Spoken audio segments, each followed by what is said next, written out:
Join your host, Gary Anderson, as we venture into the unknown, diving deep into the mysteries of the cosmos, searching for the truth behind alien encounters, Bigfoot sightings, and all things paranormal. Prepare yourself for a journey beyond the ordinary, into the world where dreams become reality and the night holds secrets waiting to be discovered.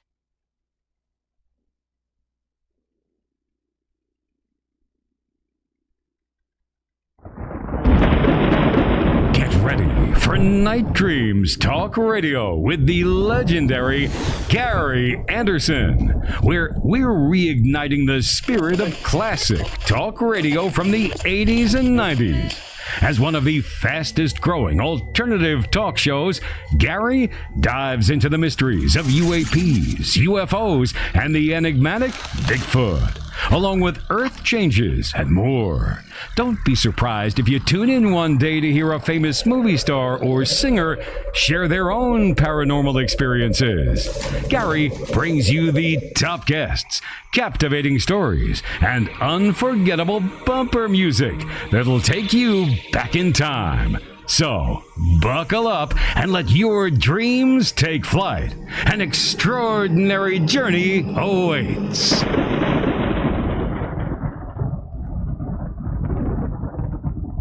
Who's friends with all the night dreamers, talking to you at night? Gary on the radio, but maybe he's not inside. Bigfoot's on his tail, flying UFOs, that's right. Gary's talk show radio, Wednesday, Thursday, and Friday nights. If you need a friend to talk to, he will always be there. The Night Dreamers talk show will fix your despair. If you want to talk conspiracies, Night Dreamers is for you. Top secret case, alien space, it's Gary with the news. Tune in on the radio, don't let Big Brother know. They're listening to everything, even Gary's late night show. If you need a friend to talk to, he will always be there. The Night Show Dreamers talk show will fix your despair, because Gary's talking to you at night. The strange news in brief. I'm Guy Ticker. Area 51 employee claims on his deathbed that he's seen living captured aliens at Area 51 in the mid-70s. He says they weren't like you hear about. He claims they don't look like what they're labeled to be. He says they look just like us. But he claims they are from a planet from another universe, and they're here to take over our world by destroying the human DNA. And they are walking among us. And he says it's a matter of time. Do you believe in E.T.? I'm Guy Ticker. The Strange News is brought to you by Night Dreams Talk Radio Network. Do you have a strange story? Contact us at nightdreamstalkradio.com.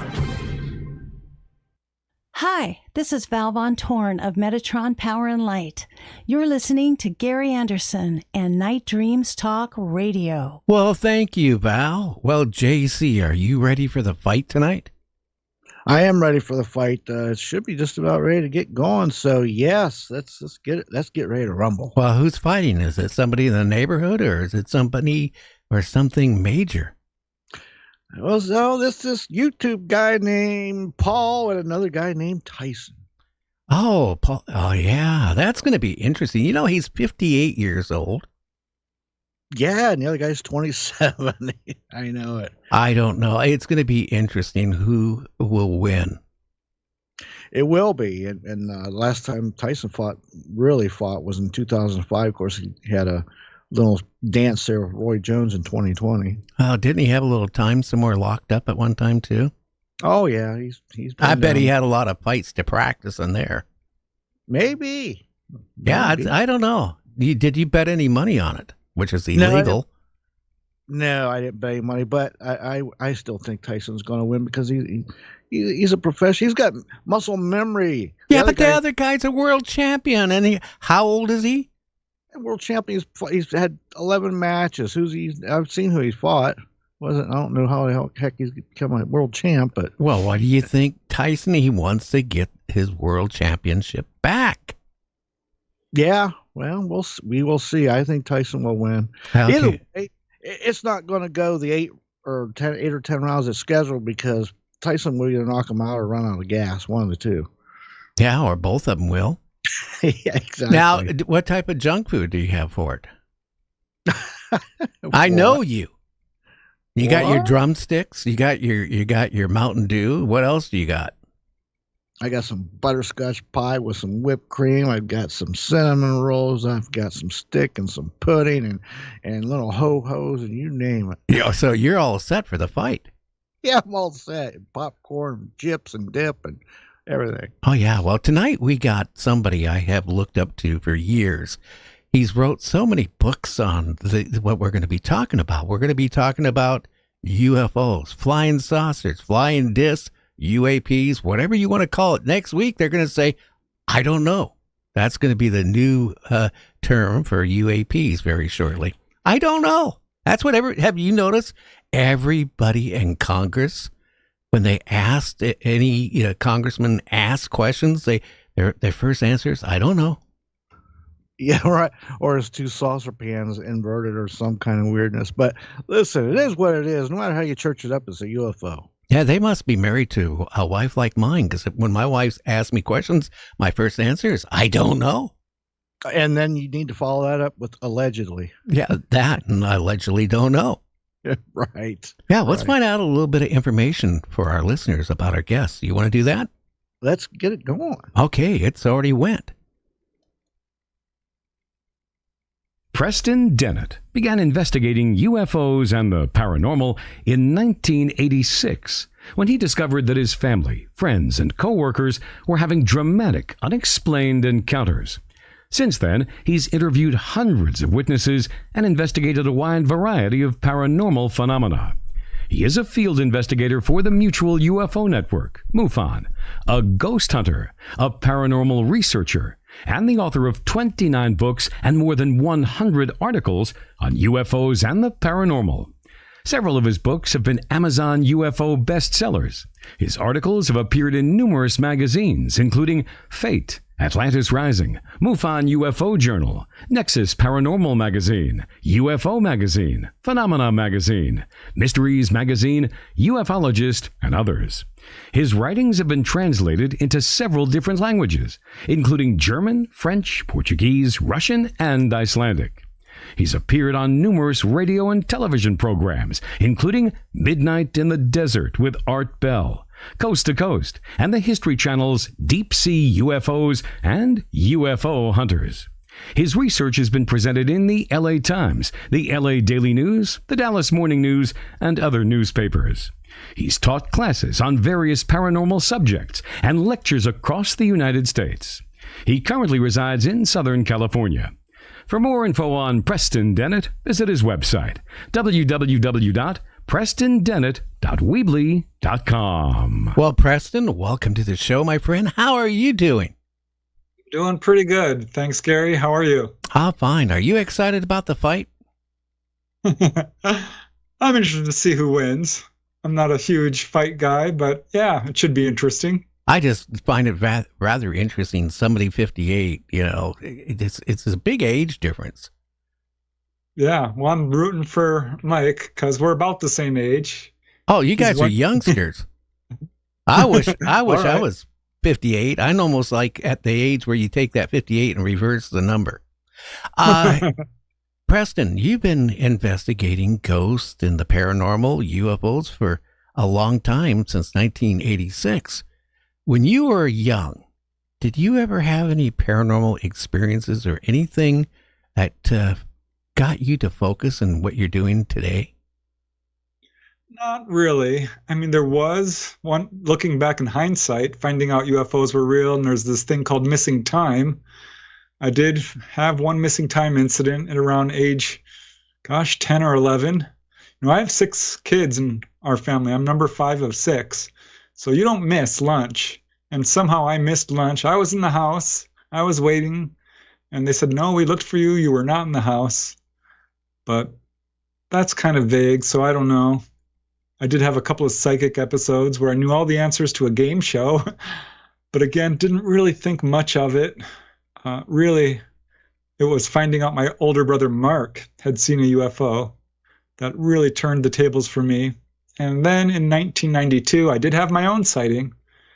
of an orb which came down in front of my car, and I had missing time for sure that time. That orb, how big was it? What did it look like? It was a tiny little thing about the size of a ping pong ball, a tennis ball, sort of white, yellow, more white, but definitely solid edges. I mean, this thing dropped down from the sky, sort of in a swooping parabola. And I'm thinking, oh, it's a firework. It was July 5th. So I'm thinking, no, this is not a firework because it's now stopped in front of my windshield, over the hood of my car, 1 foot away, and just hovering there. Kind of swept back and forth 2 or 3 times, stopped again. So at this point, I know it's not a reflection, it's not a bird, it's an orb of some kind. And really, the last thing I remember is it going straight back up, and I don't remember what happened after that. You know, I've had UFO sightings over the years, and you always write them down, you always call everyone up. It's very exciting, but the last thing I remember is this thing leaving, and then it completely left my mind. I didn't remember it for 2 or 3 months. That's interesting too. And you don't have no time frame how long it was there, do you? Because that's another thing. A human brain, when they see something like that, they kind of go in shock that they don't comprehend time, or time slows down. Did any of that happen to you when you saw it? Not really. I'd say the whole incident lasted less than a minute. It was pretty quick, closer to 30 seconds. But I will never forget, gripping the steering wheel, my car come to a complete stop, and this thing was clearly moving with intelligence. So it was very impressive. And even though I forgot it for a little while, I did remember spontaneously. And I'm sticking to my story because I know what I saw. I mean, I don't know what I saw, but I remember seeing it. When people get have encounters like orbs, like what you did, I wonder how they single out who to. Is it randomly if another car would have been right at where you're at, or do they pick somebody? I lean towards the latter. I think that they are very aware of who they're choosing, but not always, because there's a lot of encounters that happen on desert highways, remote highways late at night. I think there's an element of being opportunistic, but this is in my family. Both sister-in-laws have had encounters with ETs. My little sister had a missing time encounter and a couple of close-up UFO sightings. My dad never believed in this. I never got to ask my mom. She passed pretty early. But I think, I looked into this. And if you ask UFO researchers, a good number of them have had encounters. I think probably most. And my sightings started ramping up when I started investigating them. So I think there's an element of the tables being turned. If you look into this, they will look into you. That might be a factor. That could be. I myself, I had only one encounter with whatever it was. It was in the mid 70s. I was coming back from North Carolina back to Seattle, and we were in the desert about 1, 2 o'clock, 12 o'clock, something like that in the morning.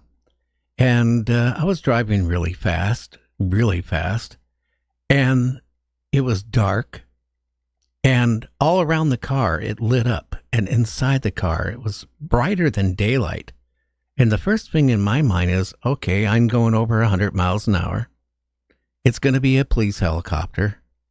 I'm going to be put in jail because I don't have money to bail myself out. So I pull off the side of the road, Preston, and I get out of the car. Not a sound. Nothing. Just totally dead silence. But the light was so intense, and my wife was screaming in the car. And then, poof, it disappeared. Yeah, that sounds fairly typical. I'm not surprised to hear you're out on a remote highway late at night. But yeah, some people just have a one-off. That's pretty rare, actually, when it's that close. So that could very well involve missing time and you not know it.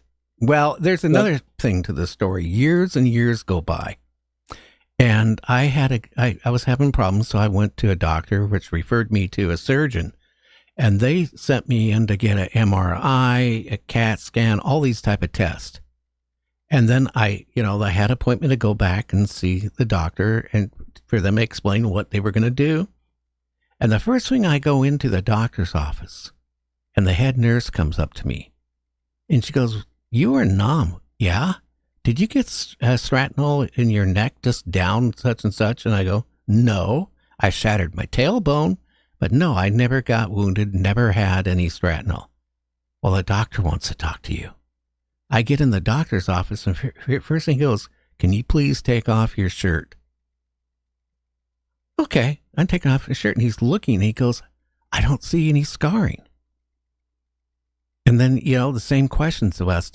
Were you in any firefights? Did you get any shrapnel? Did you have this? No. He goes, "Well, you got a piece of metal embedded into in your neck in between, the disc." And then I was freaked out. And I said, "Is it big?" He says, "Well, it's small, but it's there." And then I said to him, "Well, can we remove it?" And he goes, "No, there's scar tissue that's formed around it.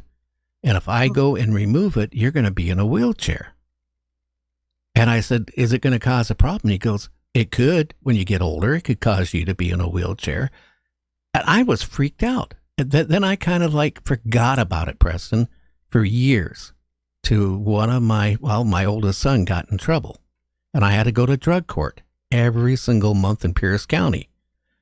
I remember the first time going in with him, the alarm went off. But, they have metal detectors. And I'm freaked out. And, they couldn't find any guns or anything on me. And the next month it happened again and again and again. And finally they started getting really suspicious with me because every month I have to go in there to drug court with my son. And then they took me in a special room. And it even happened to me going on an air flight that the things went off. And the guy I was with made a little joke. "Well, you ought to see what he has with him." That put me in the special room where they got that latex glove on. Yeah. So I don't know if that could have been tied into my encounter back in the mid-'70s. I don't know. But that's kind of interesting when I think about it. I never thought about it to years and years. I had a couple people on the show that, Whitney Strieber and a couple other people that had implants.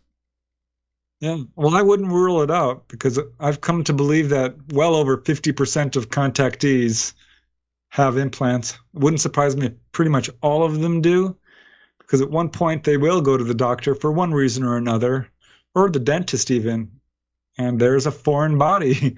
It can be in your leg, arms, pretty much anywhere in the body, the jaws, not unusual, the ear. I talked to one lady who took her 14-year-old son to the dentist, and they completely freaked out because there was a rather large, not quite the size of a marble, but definitely larger than a BB, under his back molar. There was no entry wound, no history of him shooting himself in the mouth with a BB gun. And this darn thing, I showed the x-ray to two doctors, an emergency physician and a general practitioner. Both said the same thing. This is a foreign body. And the kid denied having any UFO encounters to his mom. He was lying. He did not want to frighten her. I had her ask him again, and he said yes. Right prior to all of this, he had a very close-up sighting of a UFO. Came down right over him and his friend, scared the daylights out of him. But yeah, this is not unusual. People go to the doctor and they find these things, and I've talked to a number of doctors, and they said, yes, this happens fairly regularly. And that's scary, too. Even my dentist I go to, because he knows what I do for a living. And we were talking, and I asked him one time, I said, have you ever found anything strange? And he goes, yeah, I had a gentleman in here that had a little piece of metal in his palate. And we had to, remove it surgically. And I said, okay, what did you do with it? And he said, we sent it to the lab to have it analyzed, because the guy said how do you get a piece of metal up in the palate of in your mouth? Right. And what he said is that when he sent it into him, he never got a report back, and finally they lost it. Isn't that kind of strange? Sure they did. Yeah. I wonder where they lost it at. Yeah, I'm not too worried about them. I've talked to a number of contactees who've asked ETs directly about this. And almost always the answer is something along the lines that this is not for tracking, as is often speculated, but rather to monitor a person's health, measure the level of pollution in their body, boost the immune system, stabilize the health system in some way. This turns up again and again. And so that's not speculation. This is, firsthand information. Well, technically hearsay, but for the contactee, it's firsthand. So I think that might be the purpose for these implants. And there's some evidence pointing towards this. I interviewed one lady who sneezed out her implant, and following that, she became very ill until she had another contact, was re-implanted, and she had been suffering from like a hypoglycemia type illness until she had another visitation and cured it pretty much instantly. I'm just wondering, are they just like, how we take animals, right? And we tag them and we put, radio beacons on them or, transmitters to follow what they do and all that. I wonder if they're doing that with us too. They're just trying to get information about humanity.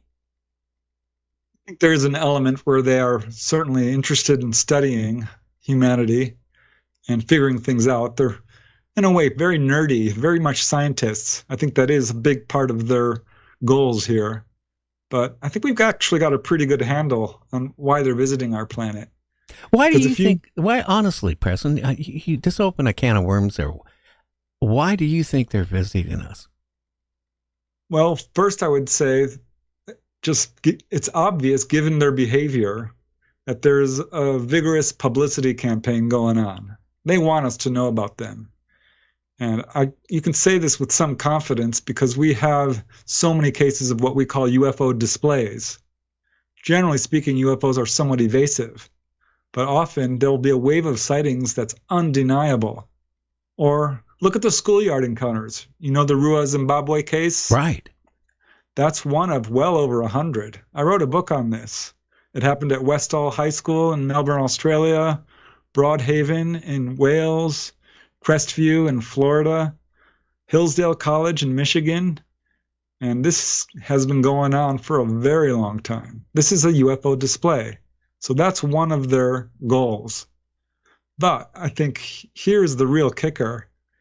UFOs have been around for a very long time. We know this, millennia. We've got evidence pointing towards this. But in 1947, late 1940s, we started exploding nuclear bombs and materials.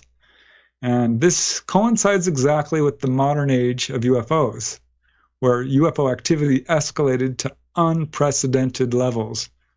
Historically speaking, there's nothing like it. Since 1947 and onward, we've had regular waves of sightings and a lot of people being taken on board. And they're always getting the same message.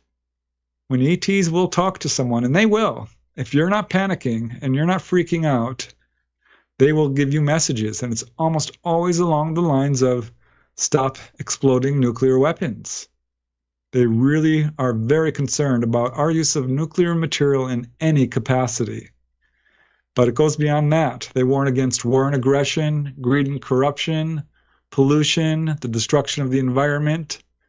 So I think this is one of their goals, one of their agendas, is to basically stop us from destroying ourselves, because we're well on our way to doing that. Yeah, more now than ever. That's the scary part. So they need to really do something now. Otherwise, we might not be around tomorrow. And that's the scary part when you really think about it. But, again, you mentioned that they're more now than ever, but look what happened in the flyby in 1951 over Washington, D.C. Right. That was another really good example of a display. And how did we react? People always say, why don't they just land on the White House lawn? Well, they very nearly did. But our reaction was hostile. We scrambled planes after them, jets. All throughout the early 1950s, there was a shoot them down order. Look at the work done by Frank Ficino Jr. I really respect him as an investigator. He wrote a book called Shoot Them Down and laid it out in black and white. That was our policy. And it's pretty much we don't try to shoot them down as much anymore because we've lost pilots because of this. Well, Preston, I was talking about a year ago, maybe a year and a half ago, to a 2-star general from the Air Force. It was in the Pentagon. And he wrote a book, but he couldn't get clearance to get the book published. They just edited it out so much, so he got frustrated. He was going to come on my show, but I talked to him over maybe a month and a half period, maybe a couple hours worth. And you know what? We were talking about these, where we would dispatch fighters when they have these craft up here.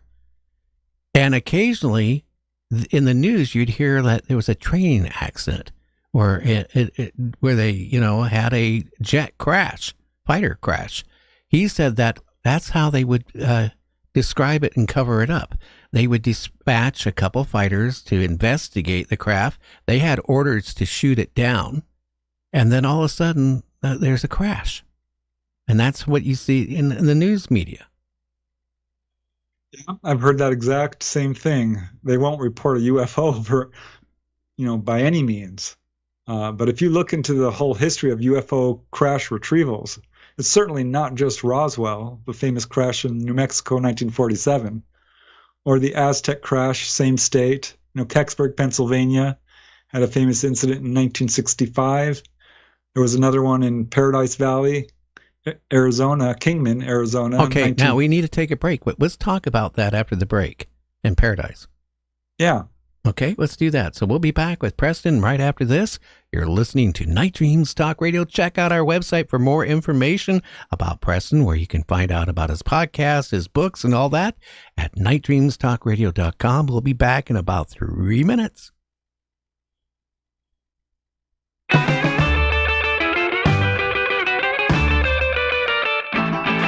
I got a gal, she looked just fine. Always bring me whiskey and wine. Breakfast in the morning and dinner at night. Everything she do just right. When I say what you want me to do, she say, there's one thing that I want from you. A little bit of rock, a little bit of roll, a little bit of rock, ooh, a little bit of roll, a little bit of rock, a little bit of roll, itty bitty little bit of rock and roll. We went to a dance, she was looking swell, spinning around just like a carousel. Jitterbug boogie, swinging right, having a ball on Saturday night. The band leader said, "What you want us to play?" The kids all hollered, "Just take it away." A little bit of rock, a little bit of roll. I said a little bit of rock, ooh, a little bit of roll. Well, a little bit of rock, a little bit of roll, itty bitty little bit of rock and roll.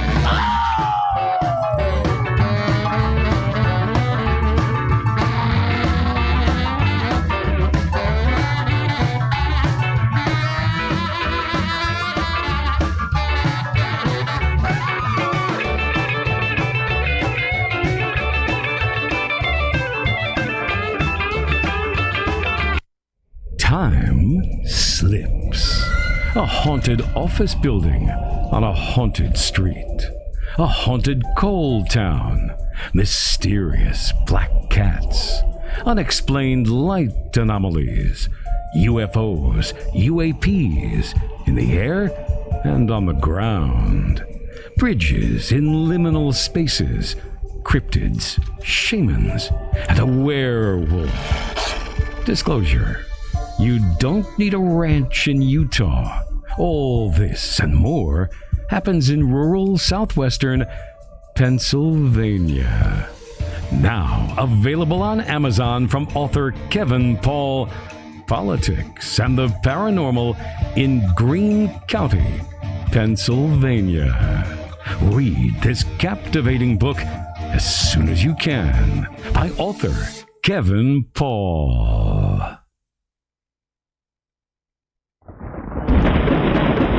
Buckle up and step into the unknown. You're listening to Night Dreams Talk Radio with the legendary Gary Anderson. From alien encounters and Martian mysteries to disclosure, Bigfoot, and ghostly chills, no topic is too strange.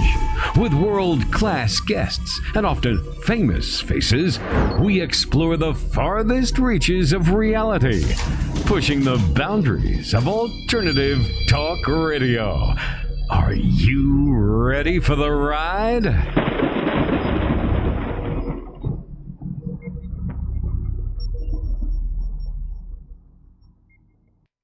You're listening to my friend Gary Anderson on Night Dreams Talk Radio, the best in paranormal radio. Well, thank you, John. Now we're back with Preston.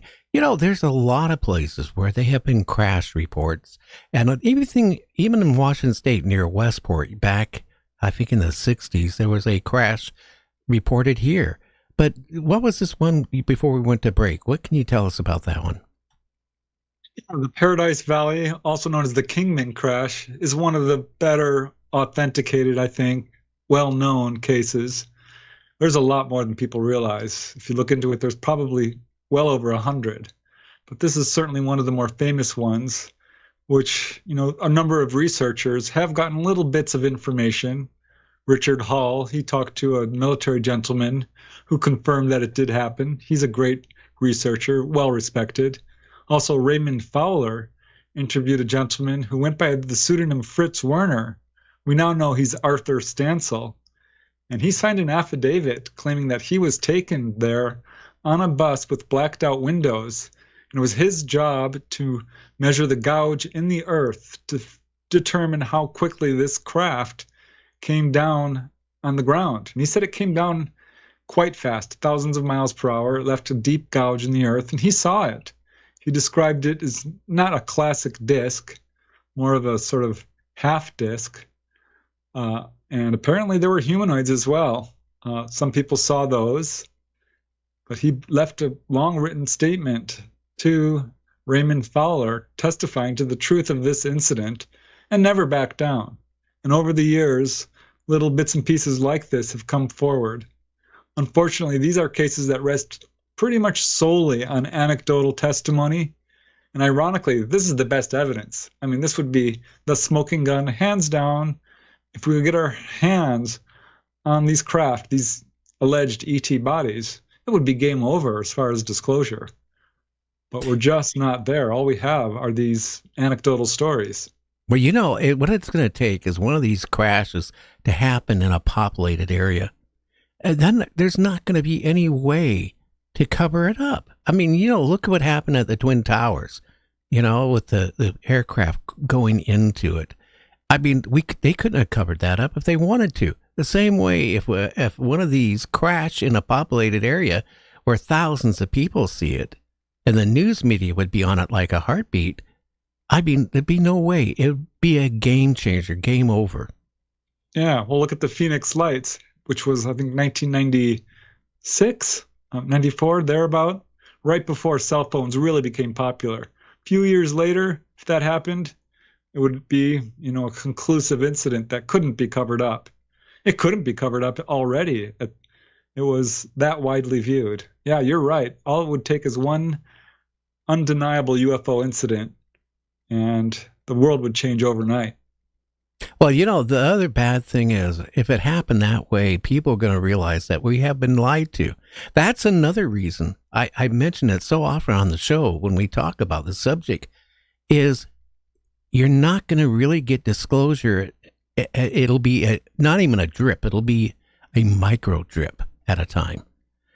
Because if the government came clean right now, Preston, today, and said, look, we are being visited. Some of them, because it's not just one. If anybody thinks it's only one race or, you know, or whatever, it's multiple. You know, look how vast the universe is, the galaxies, solar systems, all that, and life out there.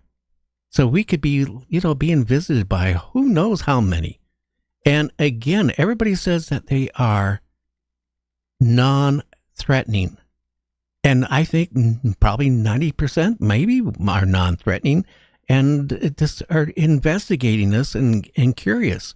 But, you know, look at humans, Preston, from the day that man started walking on the earth with Cain and Abel. What happened? And what's happening on this planet today? And if you think about a human race or another race of humanoids that maybe is 1,000 or 10,000, who knows how many years more advanced than us, they could still have that trait that we have, because we sure haven't been able to break it. And that's the scary part. Maybe that's why the government doesn't come out. We don't know. But I think we are entitled to that. Don't you?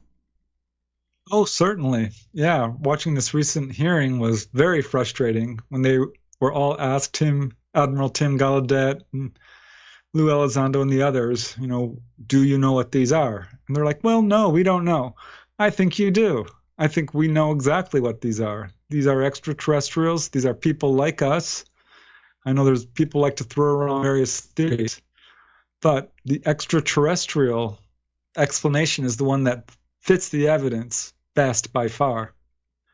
And I think it's disingenuous and dishonest for them to say, no, we don't know what this is. And I don't think they're here to take over, hurt, or harm people. We would know that by now. Yeah, but it could be a new person coming and visiting the block that has never been here before. Maybe at this point they have not been. I'm just saying that you have to look at it that way too. We don't know what the future could be. If somebody could discover us, it could have that warlike, trait to to them. They could say, "Oh, wow, this is a beautiful planet. Let's take it over."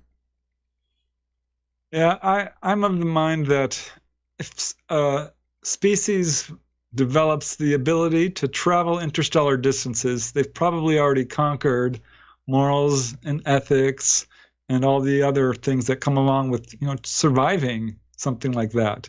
We definitely here on Earth have some major growing up to do. I think we have a tendency to look upon strangers through the lens of our own cultural values. And so because we hurt and destroy and do all these horrible things to each other, we expect someone else might do that too. But I don't think we're seeing that. If you take a good objective, and I'm going to underline that, an objective look at the onboard experience, I will absolutely 100% agree that it's quite frightening for people. But what I don't see is evidence of sadism or ETs intentionally hurting people. Well, I see the opposite. Well, I had an acquaintance who retired from the CIA. And this is going back about 5 years ago. And in fact, I don't even have the computer, hard drive, anything left. But he sent me some pictures of human mutilations. And when I saw that, that really freaked me out. Pardon the term freak, but it did. It really scared me when I saw that. I'm aware of them. There's very few cases. I chalk those up to other human agents. Honestly, I think there's a fear narrative being put forth, an ET threat narrative, which is not warranted. I think the only real ET threat is to the power structure of the cabal, the power elite, the one percenters who really want to control the narrative, control the people, control the wealth. But again, when a person is taken on board a craft, they're much more likely to be healed. I put out a book, that was my first book, UFO Healings, 100 cases. I've since reissued it with 300 cases. And I can tell you with 100% certainty that pretty much every major researcher out there who focuses on onboard encounters has these cases. Whether it's David Jacobs, who takes a pretty dim view of contact, but certainly John Mack, Bud Hopkins, Barbara Lamb, Edith Fiore, Ray Hernandez, Brad Steiger, Tim Beckley, Timothy Good. I mean, I can go down the list. This is a major part of ET contact. So if someone's being taken on board and they're being healed, and they're being warned, I think this is good evidence why ETs are here. They're doing their best to sort of guide us and help us to the extent that they can without actually coming down and taking over, which every parent knows you can't solve your child's problems. They have to do it. And this is exactly what the ETs tell people when they're asked, why don't you just come down and fix things? They say, we can't do that. They will actually use the word karma. That's come up in a number of cases. Are you familiar with Terry Lovelace? I am. Yeah, I met him. He's a very nice man. Oh yeah, he's been on my show in the past quite a few times. What he said when he was taken on board the craft, one of the very first things he saw was humanoids in these tubes with liquid, and he saw people. They were naked, and he heard screams. So he said that was kind of eerie. And then, he's had encounters in his bedroom when he goes to bed. And he was so concerned about it, he went and got a gun, and he keeps a gun, on a table next to his bed. Like, that's not going to help him anyway, to be honest with you. But that I've heard those type of things too. So I'm still confused. Again, look what we do to animals. We experiment on them. And look at the case what we do with chimpanzees, to dogs, to all kinds of animals. And what do we do with them when we're done with them?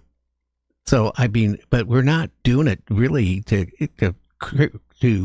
do it for causing pain. We're doing it for what we call research, to learn more about medicines and the medical thing. Could this possibly be going on a little bit with them too? All I can tell you is I have interviewed hundreds of people who've had this experience, and the vast majority of them wouldn't trade it for anything. They say definitely it's a mixed bag in the beginning, quite scary, definitely traumatic, but ultimately they've gained a lot from it. I interviewed one lady, Dolly Saffron. She's one of my favorite contactees because she overcame the fear. Fear is a big part of this. It distorts your perception. And I've talked to people who've had the identical experience and come away with completely different interpretations. But I like Dolly Saffron because she doesn't have missing time. She's gone on board many times, worked directly with the ETs, and she's there when people are being pulled on board and going into dead panic. This is the real problem. Our fear is almost insurmountable at times. And in fact, this is the first words that ETs will tell anybody. Don't be afraid. We won't hurt you. And when someone's laid out on a table and they start fighting, they can perceive this as a very negative experience and scream, certainly. But the ETs are not trying to hurt people. I can tell you this with confidence, having interviewed many, many people. And I've certainly read all the literature I can get my hands on. And I think if you have to step back a little bit, because there are disinformation agents in this field. There are researchers who are not real researchers. This is muddy waters we're swimming through. We have to be very careful when we try to determine what's going on here. Well, I've been doing this for 54 years. Yeah. And I've heard it all in 54 years. I'm still on the fence. I'll be honest with you. I just know if I'm walking down the street and somebody pulls up and pulls me in the back of the car and takes me to a warehouse, I'm going to be scared. And whatever they're doing, they're breaking the law. And when you look at somebody being taken aboard a craft against their wishes, that's the scary part, because you don't have control when this happens. This is one of the big controversies surrounding this subject. People will say, we'll call it kidnapping or abduction. But I have to tell you, most of the people I interview do not like that word. They prefer the term experiencer or contactee and do believe that they gave permission. So this is definitely not, not everyone feels that way. I've certainly talked to people who felt like, no, this is actually demonic, or this is a jinn or a spirit. The vast majority of people I've talked to do believe these are extraterrestrials in the classic sense, and that they do not have nefarious motives. So I always ask people this, if you could stop these encounters from happening, would you? And it does turn up. Some will say, yes, I wish this never happened to me. But that's relatively rare. Yeah, but I will say this. Like I said, I've interviewed a lot of people, Preston, that told me that they're scared to go to bed at night because they don't want to be abducted again. So, you got a certain group of people there. There's a lot of people out there that won't even come forward to tell, that they were abducted because they're scared to. But, I've talked to people that literally said They don't want to be abducted again. Like I said, that does turn up. All I can tell you is that I do not censor people's reports. I don't edit them. I don't push a certain narrative. I interview the person, and I will send them their chapter, in my books, and have them fact check it. And if you go through them, because I've written a good, 5 or 10 books on the contact experience. I've written 32 books total, some on paranormal, most on UFOs, but several focusing directly on cases of people being, pulled on board a craft. And I challenge people to, go through those books and prove that these ETs are evil or have nefarious motives. I don't think they're evil. I think they're just, my feeling is they're trying to find out about humanity and humans. Oh, no doubt. Yeah. I think we're doing the same thing. Well, we still do have a lot of questions about our own human origins, about who we are and what's out there in the universe. Well, don't you realize, Preston, a lot of people out think that we're the only intelligent life, period, that regardless how vast the universe is, we're the only ones. And when I hear that with somebody, I just like, wow, did you go to school? Yeah, you only have to go outside and look at the stars. It's absolutely illogical and inconceivable that we would be the only ones out there, especially when you look at the totality of the evidence. Because it's not just 1 or 2 encounters that are on record, or 10 or 20 or 1,000.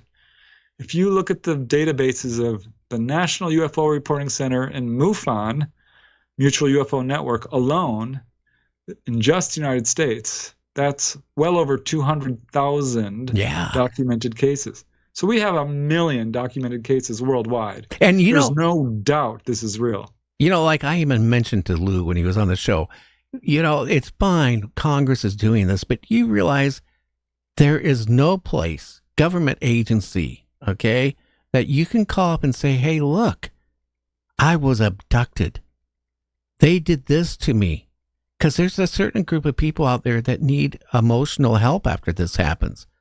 The only places they have is MUFON or, the UFO Reporting Center or some other place to call. But they don't have, they can't even go to the doctor with fear that the doctor is going to maybe put them away for a couple of days for evaluation because they're scared.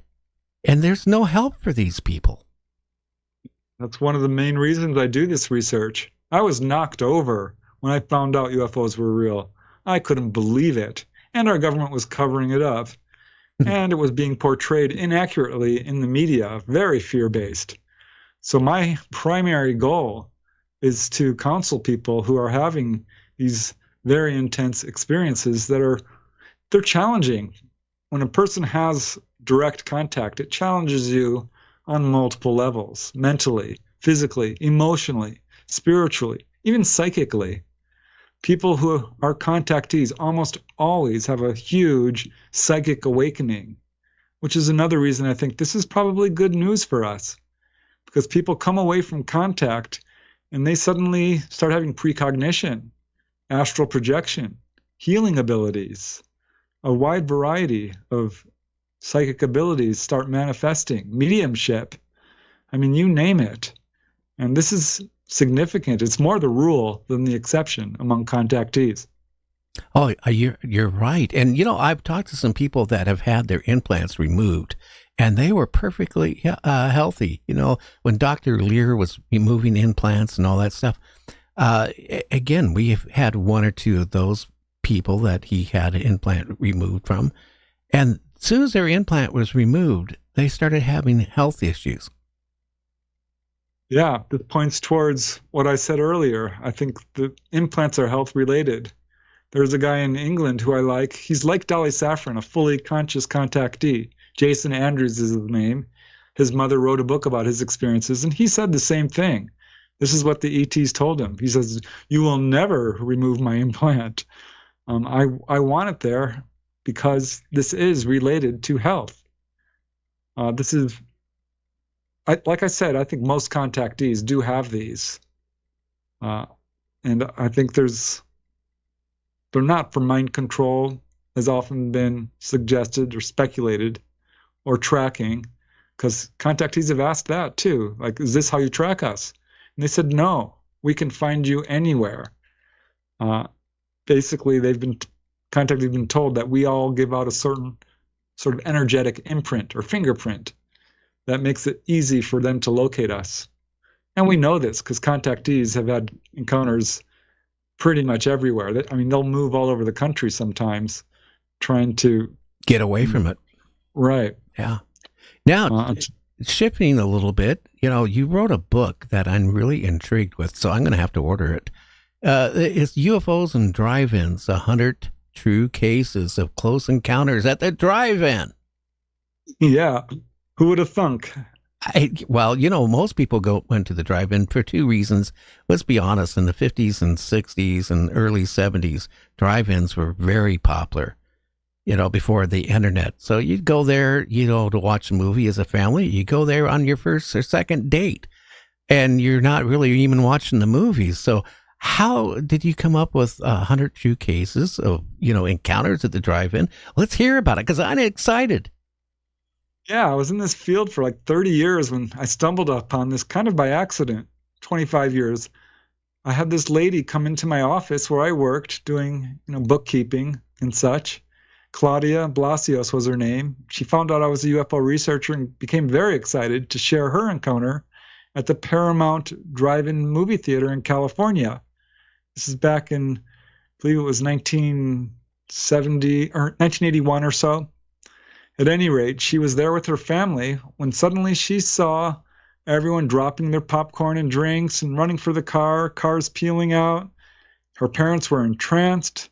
So she looks out through the window and there's a classic flying saucer right to the right of the screen, below the actual screen itself, and about half the size of the screen, quite large, making slow whooshing noise, and eventually moved off. Now, I thought this was a one-off. I thought, wow, this is unique. I've never heard this. But I started writing books on various states, UFOs over California, Nevada, Colorado, and so forth, Arizona. And I was researching for UFOs over Colorado and ran into 3 cases in a row. And I thought, I wonder if this is a thing, because it wasn't in the UFO books. But I started scouring the databases of MUFON and MUFON and found some, but the real pay dirt came with the newspaper clippings. I subscribed to the UFO news clipping service for years, and there are other ones. I've got a room full of newspaper clippings. And yep, boy, I hit pay dirt for sure. I found well over 100 cases now. And it follows the same pattern. These are very low-level sightings. They almost always come right over the screen, and they will put on a display. They will literally turn on their lights, release smaller craft, start darting around. If I may share, here's a really good example of this. Oh, yeah, please do. Yeah, one of the I love this case. The Terrace Drive-In in Bakersfield, California, 1952. A bunch, more than 100 people were in the audience when this cigar-shaped UFO dropped down out of the sky, came right over the screen like they do, flashed its lights, and took off.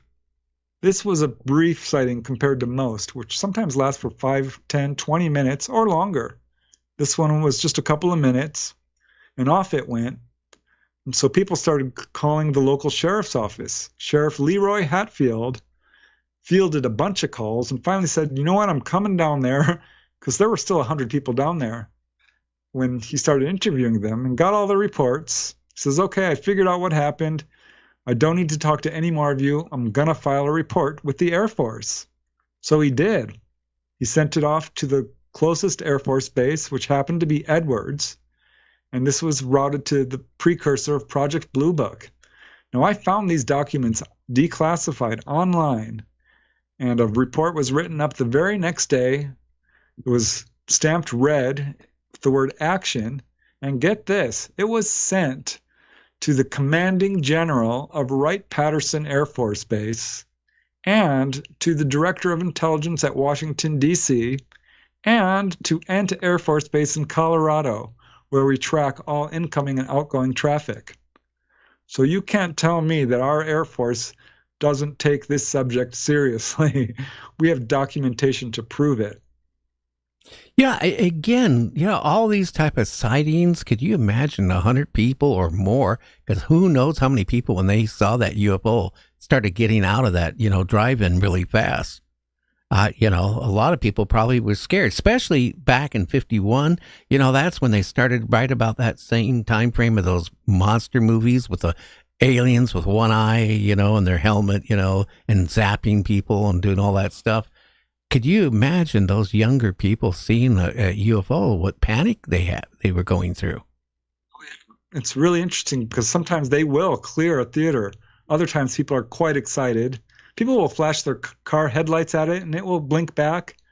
One of my favorite cases was a gentleman I interviewed personally. His name is Mitchell. He was at the South Hutch Drive-In. This is in Kansas in 1966, watching a James Bond movie with his best friend, when a UFO came from the horizon, came right to the side of the screen, targeted the theater. There's no doubt about this. This is not a random flyover. I discarded any cases like that. This craft came right for the movie theater, the drive-in theater, parked there, stayed for 5 minutes, went around the back, went to the other side, stayed for another 5 minutes, and as if to make sure that everyone there saw it, did a complete circle around the entire parking lot, back to the screen, went down the entrance to the theater, and started moving down the road at about 10 miles an hour. Oh, wow. Yeah. All the cars pulled out. Well, not all of them, but a good convoy of 20 or 30 or more cars followed this craft for 6 miles down the road to where it stopped again. I mean, this is a scene out of Close Encounters of the Third Kind. Oh, yeah. And, this was going to be written up in the local newspaper, but it never appeared. The guy I interviewed, he actually worked as a photographer for the newspaper and went there. And they played dumb. They said, no, we don't know about this. What are you talking about? He knew that was not true because he knew people who had actually gone to the newspaper office and talked about it. He tried to tell them they weren't interested. Rumors were spreading around fast that the whole story had been quashed. Well, you know why? Because the newspapers and all that time were probably told at one point that not to cover certain subjects. Hey, Preston, we need to take this break. It's about 3.5 minutes long. When we come back, we'll continue this and maybe take a call in. So if somebody has a question about being abducted or seeing a UFO or whatever, now's the time to call. We'll flash the number up here on the screen. And also, it'll be put up where you can see it on chat. So we'll be back with Preston. Again, for more information about Preston, go to our website at nightdreamstalkradio.com.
Available now. Bigfoot Origins, The Search for the Cryptid Homeland by Mike Dupler. This is the most comprehensive and in-depth examination of Bigfoot ever written. How did Bigfoot in North America, the Yowie in Australia, and the Woodwoes, Britain's Bigfoot, get to where they are today? Mike Dupler connects the dots, and the conclusions are incredible. This changes everything. Don't be left out in the woods, in the cold, not knowing. Read Bigfoot Origins, The Search for the Cryptid Homeland by Mike Dupler. Available now on Amazon. If you're not watching Night Dreams Talk Radio with Gary, go to YouTube and subscribe now.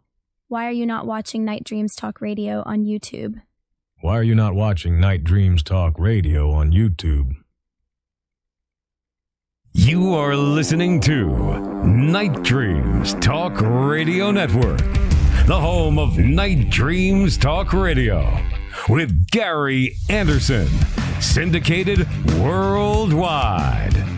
Paranormal Talk Radio, like you remember. And we're back with Preston. You know, again, all these people saw this in UFOs, but in that time frame, you know, it didn't, like you mentioned, that people went to the newspaper. They didn't hear it on, radio. And again, I really think that the government made sure that, if people had any of these type of reportings and it sounded real, not to talk about it, not to publish it. Oh, yeah. I mean, we know this to be true. The cover-up is no joke. It's demonstrably true. And in fact, there was a book called The Missing Times. I forget the guy's first name. His last name is Hansen. And he pretty much proved that, yes, there is a policy of quashing UFO stories. Occasionally, ones will become so large that they're impossible to ignore. But the vast majority of them never get beyond little local newspapers who have a bit more freedom. Some of these national newspapers haven't covered UFOs hardly at all until relatively recently. And I honestly think we're only getting steps towards disclosure because we're at the point now where if our governments or the intelligence agencies, the highest levels of the military, if they don't start releasing valid information and admitting to the validity of this phenomenon, they're going to look, frankly, idiotic or stupid or completely lose control of the narrative, which is the last thing they want. So I think that's one of the driving forces behind disclosure right now. It's because they have to admit the truth. There's too many cases to ignore. And you're absolutely right. We got a caller, and let's see. Who do we have?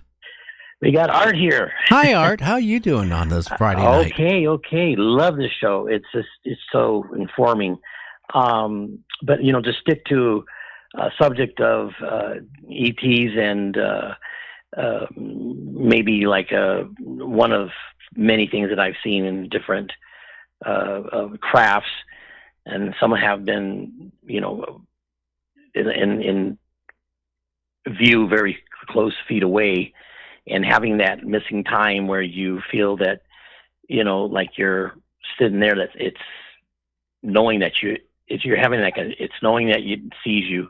But in this one case, there was an orb that was about the size of a beach ball, and the three people that I was standing with, the two, the mother and the daughter, just standing up, passed out, and the young boy was screaming, "Look at that UFO!" And it was about 10 feet away, about 9 feet up.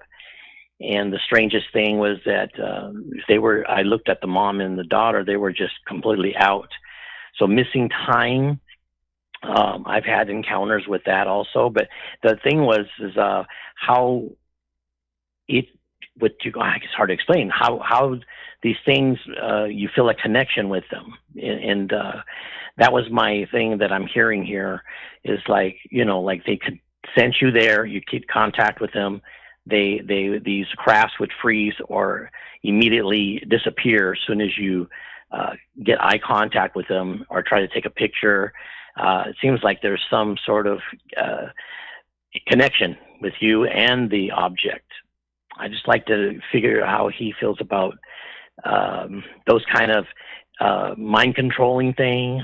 Some people get, they pass out. Some people get to see them. It's almost like if it was meant to see you, or you don't. That's the kind of question I'm trying to ask. This is so much. You got your caller. Just having too many things to think about of what these things are, because they're not human. They're not ships of like ours. They're things that can do strange things. So if you get an answer from that, I'll stick with that. Okay, he'll give you the answer, over the... Okay. Okay, great. Thank you. Uh-huh. Thank you, Gary. Okay, bye. Okay, Preston. Yeah, there's a lot to unpack there. I think there's a lot going on. When someone has a very close encounter, within a few hundred feet, almost always there's deeper levels of contact. And ETs are essentially showing themselves intentionally. This is what I've come to realize. And sometimes people who are there, it might become overwhelming for them, and they will deny it, look away, pass out. But this is not always just them doing it. Sometimes it is the ETs, and that's what I think we're dealing with here. They will put some people into a trance because they're reaching out to a single person. And this is who they're trying to contact. They're profoundly telepathic. So if you're going to lift up a camera and try to take a picture, they can power down the camera, many cases of this, or simply dart away. And so I think that's part of what's going on here. Now, I will say that the craft themselves, and this is really interesting because this was brought up in the congressional hearings, the craft themselves might be considered living beings in the way we would look at it, embodied by an entity. I've had a number of people tell me this. You mean biological? Partly biological, but embodied, incarnated in a way. So there's an entity who flies the craft who is part of the craft. I started hearing this from a number of contactees. My favorite contactee, Dolly Safran, she laid it out in black and white. She says, oh yeah, they are embodied, all of them. Because some people will get the feeling like this is a living creature looking at me. But we do know that these craft track families, track certain people. It's a generational thing as a rule. So some people will have contact once or twice in their life, perhaps. Others will have it quite a bit.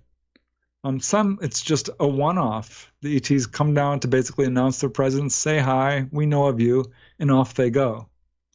How about people that, repeatedly can go out, because I've talked to people that can go out, not every single time, but they can go out on their balcony or their backyard, sit in this, as, a chair, look at the sky, and they'll see a UFO.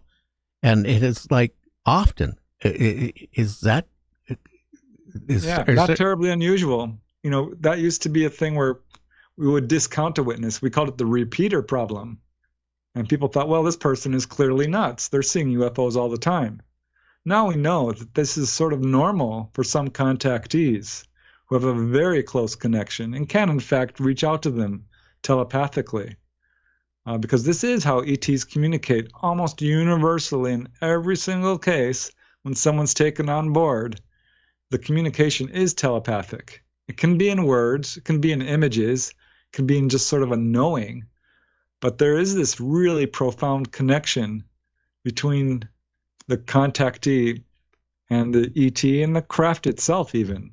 So yeah, it's not at all unusual for some people to have that close of a connection. Yeah, and maybe they're singling out certain people just again, for they can spread the word that they are visiting us.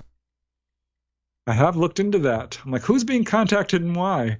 Because it's evenly divided between men and women. I did a whole survey and an analysis of my own cases, because that's a database I can trust. But certainly I looked at the literature itself. It's no bearing on age or not even blood type, though Rh negative does turn up a lot. People of all ancestries, all political affiliations, educational levels. I mean, you name it. The 3 patterns I found. One is that, yes, this does track families. It's generational. If it's in your family, if you've had encounters, it's quite likely your parents have, uncles, aunts, grandparents. That's a very strong pattern. Another is that, as I mentioned earlier, contactees are, as a rule, really psychic. Now, this can come prior to contact or after. It's kind of a two-way street. But here's something I found that was so interesting when I was doing research for healings. I'm like, why are these people being healed?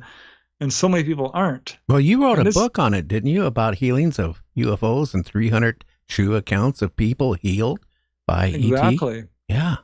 And this doesn't get the attention I think it deserves. But I started really digging deep into this. And I think this holds true for contact in general. Because I was interviewing all these people, and I really got a red flag when I interviewed a gentleman by the name of Michael Carter. He's pretty well known in this field, Reverend Michael Carter, who was healed of a blood clot.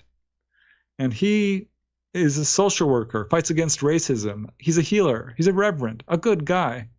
I had just interviewed a lady from Norway who does animal and human rights activists. She was healed of back pain.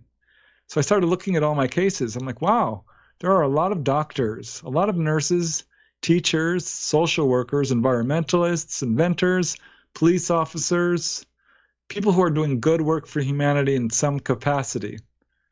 So that I thought was really encouraging, because looking at some of my cases, this is exactly what the ETs told a couple from Arizona that I interviewed.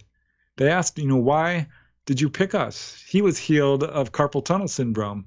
And they said, we are helping those who help others. So I thought, wow, this is really interesting. And you do see that. Musicians, ETs love musicians. They do. And again, I've had a couple on it, that have had contact with these. Yeah, so I found that's really interesting because people are looking for patterns. We love to do that. Label stuff, look for patterns, try to, figure things out.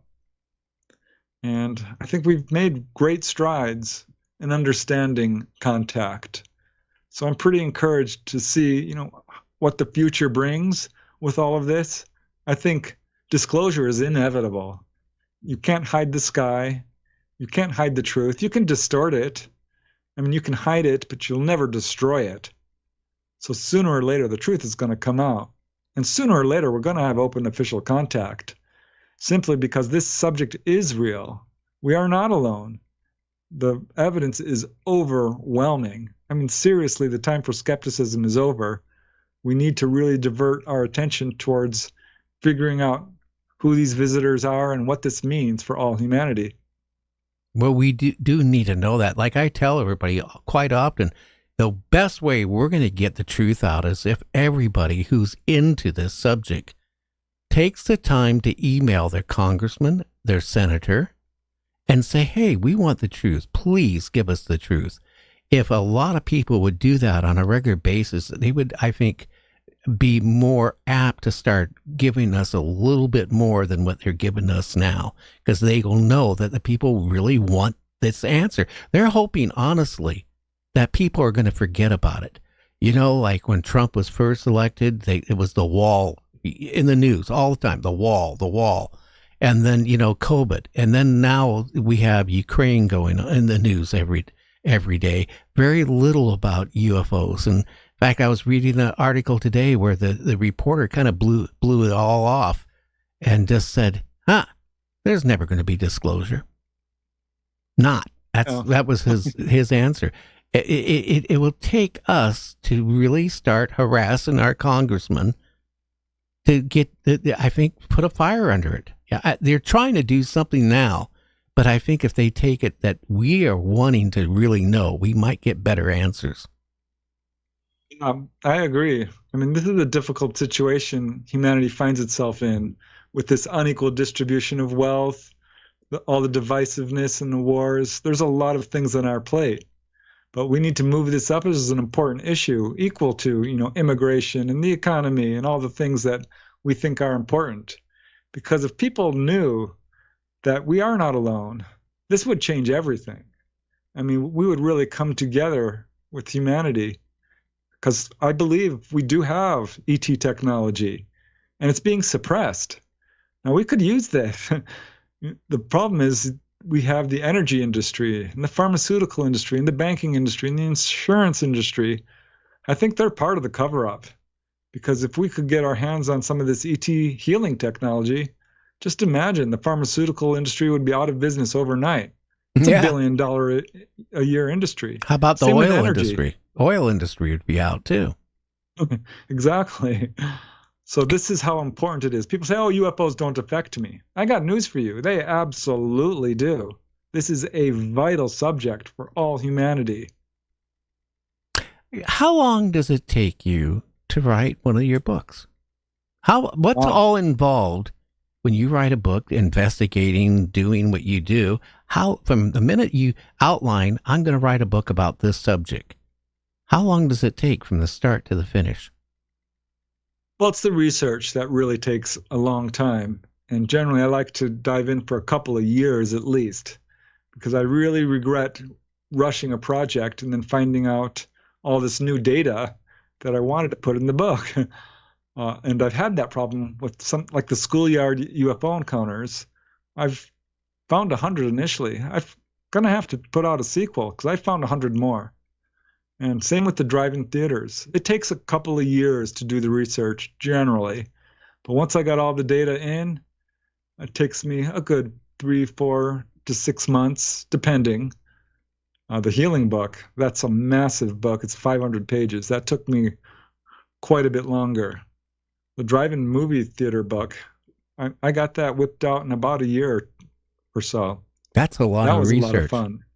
So what do you think, I'm not mentioning authors, but what do you think of an author who can whip out a book in about a week and a half, 2 weeks about this subject? And there is ones, I've had them on the show. I had one time say, I wrote my whole book in a week. I can't see how they could actually put a book together in a week with this type of subject. A lot of the books that are published on the subject are regurgitations of old material. I've had my material lifted up and put in other people's books. Oh, I was going to say that. Not you, but I'll be honest with you. I'm an avid reader on these books. And, somebody will come out and send me a copy of a book, and I'm reading it, and I'm going, oh my God, I saw that in another book. It'll take me sometimes weeks to find it, but then I'll start, that's one of my mind. In my spare time, I'm going to go through books, and there it was. I mean, the Roswell incident has literally over 100 books written on it. And most of them are kind of throwaway. They're regurgitations of old material. The Travis Walton, the Betty and Barney Hill case, Calvin Parker and Charlie Hickson, their stories have been told again and again. I don't fault people who want to write a UFO book. If someone's had your own experiences, you could probably whip that out pretty quickly. But you can tell a good book, a well-researched book. I always, like to put out new information that's original, if at all possible, because I think that makes for much more interesting reading, frankly. And you want to put out information that people can track themselves, verify it, footnote it, and find the sources. So I'm suspicious of people who put out a book too quickly. And you can see it, poorly formatted books and filled with errors. And it's unfortunate because this could turn people off from the subject.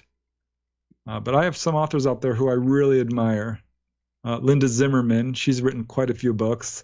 I like Timothy Good, his books. But I really am a fan of the older generation, Donald Kehoe and Jim and Coral Lorenzen. Yeah.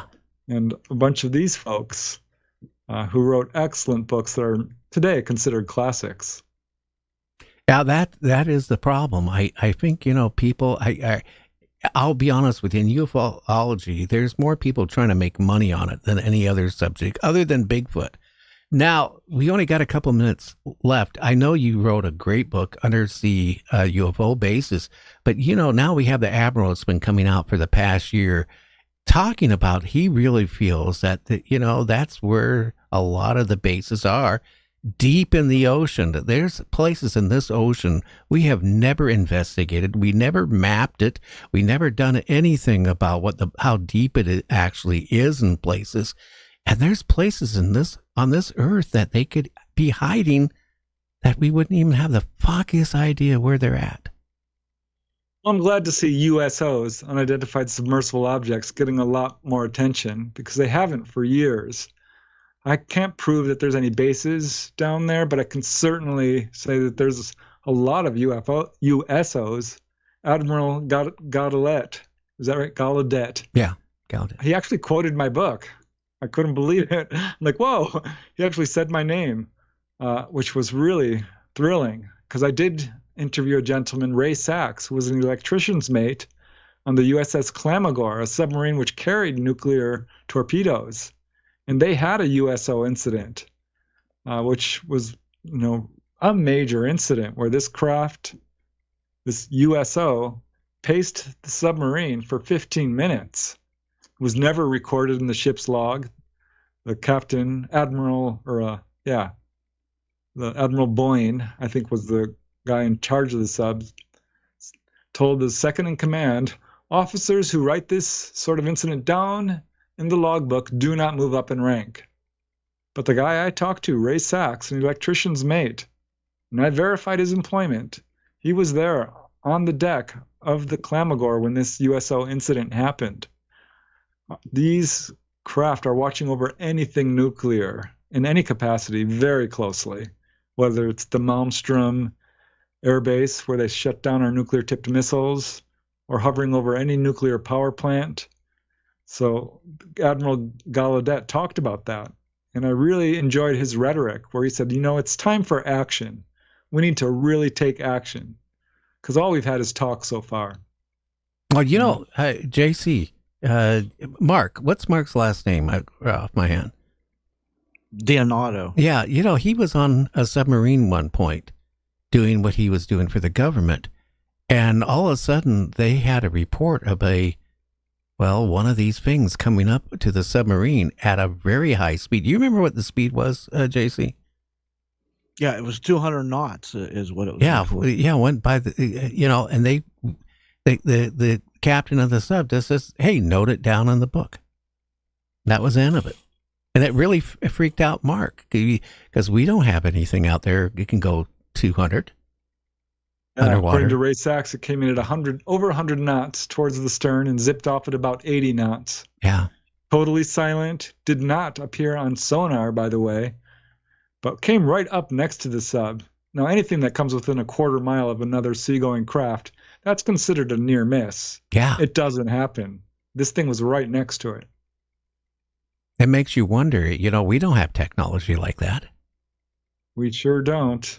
I've told this story on other shows and been contacted by other submariners or people within the Navy. And they said, oh, yeah, this has happened quite a bit. We're only seeing the very, very tip of the iceberg. This is far, far more common than our military is telling us. And really, the whole contactee population. I always ask them, did you report this in any official capacity? 1 in 100 will say yes. So you can make any estimates you want about how common UFO contact is, but it's far lower than the actual number of cases. It's in the millions for sure. Oh, yeah. Just think about that. Well, again, you want to share to the listeners where they can find your books? Do you have a website, Preston, that you can share? Yeah, thanks, Gary. I appreciate it. I do. Just punch in my name on the internet. It'll take you there. PrestonDennett.weebly.com. I've got my own YouTube channel. I'm all over social media. My books are available on Amazon and other online retailers. Again, this is an important subject. It's time that people paid attention to it and take an objective look at the evidence. And what I always tell skeptics, if you don't believe in this, I challenge you to ask your family, your friends, your coworkers, your circle of people that you love and trust. And I bet you dollars to donuts, you're going to get a real surprise that some of these people are keeping secrets from you because most people don't talk about it. And it's time for truth and transparency at all levels. in society and within government and within intelligence agencies. I understand there's some things we don't need to know, but they can certainly tell us that UFOs are real and show us a craft.